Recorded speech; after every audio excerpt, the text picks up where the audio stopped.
আমরা নিয়েছি হাইড্রোক্লোরিক অ্যাসিডের সলিউশন। এবার এখানে প্রথমে বেরিয়াম ক্লোরাইডের যে সলিউশনটা রয়েছে সেটার মধ্যে আমরা পিএইচ পেপার দিয়ে দিচ্ছি। দেখো কোনো রকম চেঞ্জ হয়নি, জাস্ট ভিজে যাওয়ার জন্য এটা একটু সবুজ সবুজ লাগছে দেখতে।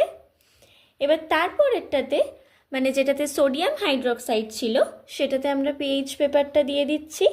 দেখো এটা নীল হয়ে যাচ্ছে, কারণ পিএইচ পেপার ক্ষারে নীল হয়ে যায়, তাই জন্য এটা নীল হয়ে গেল। আর এখানে যেটাতে হাইড্রোক্লোরিক অ্যাসিডের সলিউশন ছিল সেটাতে আমরা চুবিয়ে দিলাম।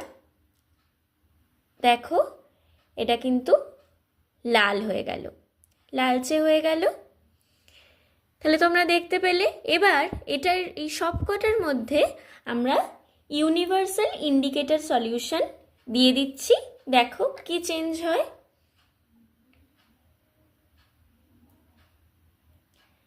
দেখো এটা নীল হয়ে গেল। এবার সোডিয়াম হাইড্রোক্সাইডেরটাতে দিয়ে দিই। এটা দেখো একটু ডিপ নীল হয়ে গেল, দুটো নীল কিন্তু এক নয়, তোমরা দেখতে পাচ্ছ।